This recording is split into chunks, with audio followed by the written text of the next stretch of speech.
So, we're back here on the Red Couch in person. This is the first in-person Red Couch interview that we're having in a little while, and this is all due to the COVID restrictions and the COVID realities.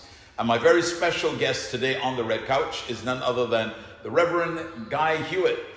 You have certainly, Guy, fired up the local political scene by your entry into the political fray. So, well, first of all, welcome to the Red Couch.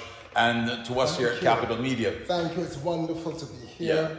I'm looking forward to being here with you this morning. Now, you were Barbados's High Commissioner to London. Correct. Under the last administration.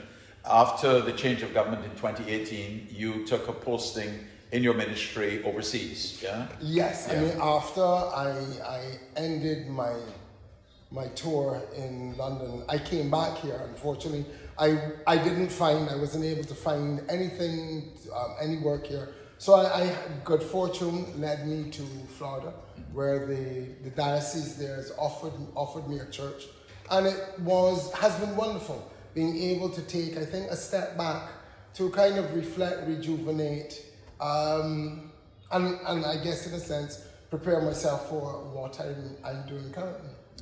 So let me ask the question. One of the first questions I want to ask is, where is your heart? Is your heart in the ministry? Is your heart in the politics? Or can you do both? Is it? I tell people I have three passions in life. My service to my God, service to friends and family, and to country. And so in a sense, the God and country do come together. And I've never expected to find myself directly involved in the political arena. But I realized that through life, we get callings, and I feel very much that I've been called to stand up and step forward. So you don't see necessarily a conflict between serving in the church and serving? No, not at all. What I did do or have done is, where I am involved politically directly, I will then step back from direct liturgical roles. So I've said to people, while I'm here, while I am working with my parish abroad, I am not doing anything in Barbados, because I feel that we must avoid confusing people between the role of a minister of God and a minister of the state. Fair enough. Let me take you to your own position. You've left the, I would imagine, relative comfort or safety, if you would, of a secure position serving the Lord in Florida, and you're taking what could be perceived as a major risk in giving that up and coming back to Barbados and jumping into the political fray. What is it that Guy Hewitt brings and offers that is going to be different for the people of Barbados? Why should they choose you?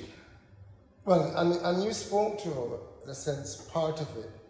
We have got to take bold steps as a nation. Barbados has done much in a short period of time as an independent country, but we have, to a large extent, maintained, if you look at our education, our social services, our economic policies, much of what we are still doing now, we've been doing for the last 50 years. You know, the O-levels became CXCs, you know, the tourism and the financial services that started in the 60s and 70s and 80s are still dominant. We have not changed that much. The world has changed considerably, and we need now to create new opportunities, looking at new spaces, to say to our young people, there is hope for you. For the first time, I am seeing young, qualified Barbadians migrate, going to Canada, saying they're looking for opportunities. Before, people did that usually for professional development or migrating with families. Now you're getting young people who are feeling that Barbados does not offer them the future that they want for themselves or their children. Even after they have gone to university, gotten that first Exactly. degree, or in some cases a second degree. And that's the thing. So once upon a time, when you said if you went to university, you got a degree, in a sense, life, or you could predict how your life is going to go. Young people don't have the wherewithal to get mortgages, to keep a family going, to pay their way in Barbados, because as you know, it is so phenomenally expensive here. So we have got to create those opportunities to say to our young people, to say to our professionals, there is space being created for y'all to succeed for the future. I want to ask you, what are the issues, the biggest issues from where you sit that face us as a country right now? What are the burning issues from your perspective? And I try to look at things through a framework, I would say, what I call the 3 Ps. The first is the issue of peace, and that goes back to issues of crime, violence, murder rate in Barbados. The fact that this is escalating, I think in part it has to do with where, as I say, particularly our young men are. The lack of opportunities for especially low-skilled young men. Also the reality that there is the proliferation of drugs in certain communities, and it's considered to be a quick or fast route to success, or financial reward, can't quite call it success. We've got to deal with the issue of progress and social progress. There are big tears in our social fabric, as I said, that lead to this crime and violence in the community. We have got to start to bring our services together.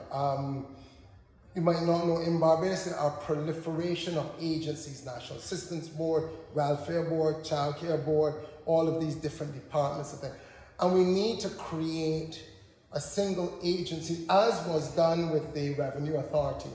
We need to have a social services agency that deals with a home or household as a unit. But then I say the 3rd P is prosperity.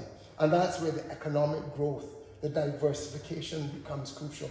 That yes, if we look at our tourism sector, our leading sector, we are no longer at the cutting edge in the region. If you go online and you search for the top 10 hotels or the top 10 destinations, Barbados does not feature as much as it used to.